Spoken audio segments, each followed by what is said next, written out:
सास बहू का रिश्ता। निधि और उसकी सास के बीच हमेशा किसी न किसी बात पर अनबन छिड़ी ही रहती है, जिसके चलते दोनों कभी एक दूसरे को समझने और प्यार करने की कोशिश तक नहीं करती। अरे मेरे तो भाग ही फुट गए जो ऐसी बहू मिली। हाय, मेरी तो जिंदगी बर्बाद हो गई। भगवान, या तो अच्छी सास दे देता या फिर गूंगी। इन्हें मेरे सिर बिठाकर कौन से जन्म का बदला ले रहे हैं भगवान। क्या बोली? वही जो आपने सुना। इतनी बड़ी हो गई कि सास से जुबान लड़ाती है। अरे यही सीख कर आई है क्या मायके से? अरे नहीं नहीं, उसके लिए तो ससुराल ही काफी है। मेरी सास ने मुझे बहुत अच्छे से जुबान लड़ाना सिखाया है। हाँ। सास बहू की तीखी नोक झोंक चल ही रही होती है कि दीपू वहां आ जाता है। रिश्ता करते हुए पति पत्नी की जगह सास बहू की कुंडली मिलानी चाहिए, क्योंकि अगर सास बहू का रिश्ता अच्छा नहीं तो उनका पता नहीं, पर पति की जिंदगी तो पक्का झंड है। मुझे अपने सामने कोई झगड़ा नहीं चाहिए। बस करो दोनों। दोनों शांत होकर अपने अपने काम में बिजी हो जाती हैं। दीपू ऑफिस चला जाता है, जिसके थोड़ी ही देर में दीपू की बहन कल्पना का फोन आता है। अरे कैसी है रे बेटा? ससुराल में सब बढ़िया है ना? कोई तुझे परेशान तो नहीं करता? सास की बात सुनकर पास खड़ी निधि हंसकर कहती है, अरे वाह रे ऊपर वाले, खुद बहू को शांति से सांस भी नहीं लेने देती और बेटी से पूछ रही है कोई परेशान तो नहीं करता। अरे मेरी बेटी तुम्हारी तरह नाकारा और बदतमीज नहीं है, इसलिए उससे पूछना बनता है। तो उनकी सास भी आपकी तरह नहीं होगी, इसीलिए उन्होंने कुछ बोला नहीं। और इसी के साथ एक बार फिर दोनों सास बहू के बीच तानों का युद्ध शुरू हो जाता है। फिर कल्पना कुछ देर तक तो फोन पर सुनती रहती है, पर जब दोनों चुप होने का नाम तक नहीं लेती तो वो चिल्लाते हुए बीच में बोलती है, अरे बस करो, यहाँ फोन कान पर लगाए जब मुझसे आप दोनों की बातें सुनी नहीं जा रही तो मेरा बेचारा भाई न जाने किस हाल में होगा। अरे ये सब तेरी भाभी की वजह से है बेटा। तो माँ, आप भी कुछ कम नहीं है। आप दोनों को ही अपना रिश्ता सुधारने की जरूरत है। मैं एक बाबा को जानती हूँ जो रिश्ते सुधारने में एक्सपर्ट हैं। आप दोनों उनके पास जाइए। ना जी ना, मैं ऐसे ढोंगी बाबा में नहीं मानती। देखा, कहा था ना। अरे ये तो हमारे घर में शांति चाहती ही नहीं है। भाभी, एक बार ट्राई करके तो देख लो। इस पर निधि मान जाती है और अगले ही दिन दीपू के ऑफिस जाने के बाद दोनों बाबा के पास पहुंच जाती हैं। सास बहू के बीच रिश्ता कुछ ज्यादा खास नहीं है। हर समय तू मैं चलती रहती है। हाँ जी हाँ, बिल्कुल सही। आप तो बहुत ज्ञानी है बाबा जी। तो पाई सुनो, बहू को साफ और सच्चे मन के साथ सास को 12 लाल और 12 हरी चूड़ियां भेंट करनी है। बात भेद अपने आप कम हो जाएंगे।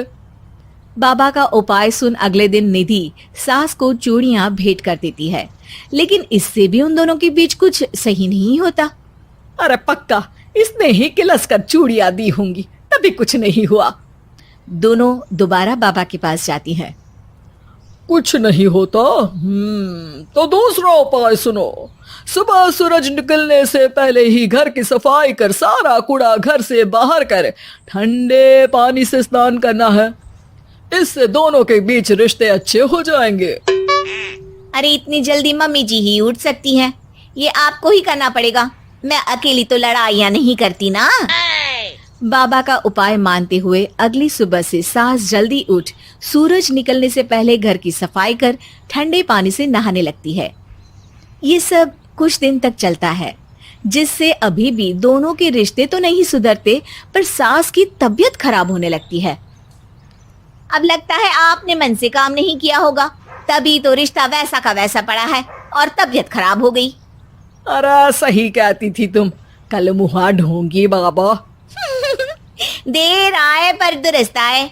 चलो आराम करो अब निधि बाकी काम छोड़ सास की सेवा करने लगती है। अपनी पत्नी और माँ में ऐसा बदलाव देख दीपू बिल्कुल हैरान रह जाता है। अरे कहीं बाबा ने कोई जादू टोना तो नहीं कर दिया? मेरी माँ और पत्नी इतना घुल मिल कर तो नहीं रहती। ओहो, सरकाज़म। बस बस, अब जाओ और अपना काम खुद कर लो, मुझे मम्मी जी का ख्याल रखना है। निधि की बात सुन हैरान दीपू बस उन्हें देखता रह जाता है और निधि सास का ध्यान रखने में लगी रहती है। इसी तरह दिन बीतते हैं और निधि आधे से ज्यादा समय सास के साथ बिताने लगती है, जिस वजह से उन दोनों का रिश्ता पहले से अच्छा होने लगता है और वो एक दूसरे को समझने लगती है। बहू, मैं सोचती हूँ एक बार उसे ढोंगी बाबा के पास जाना चाहिए, उसे सबक सिखाने के लिए।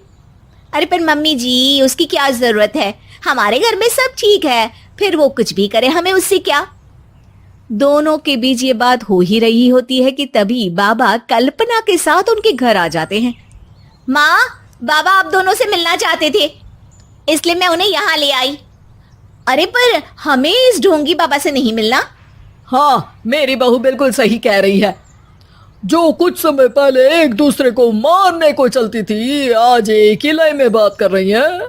आपको अपने रिश्ते के लिए किसी बाबा के नहीं, अपने आप की जरूरत होती है। रिश्ता सुधारने के लिए जरूरी है कि सास बहू को अपनी बेटी और बहू सास को अपनी माँ जैसा समझे और प्यार दे।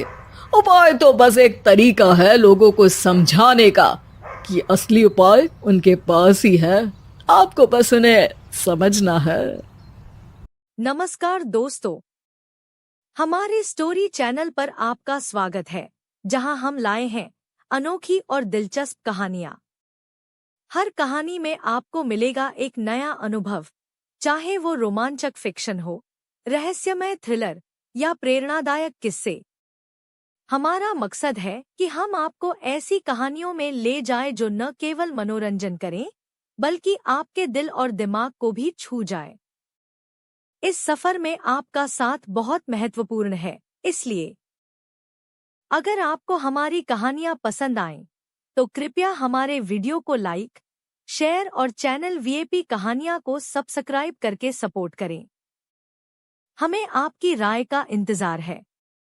कमेंट्स में बताएं कि आप किस तरह की कहानियां सुनना चाहते हैं। धन्यवाद, और आइए मिलकर कहानियों के जादू का आनंद लें।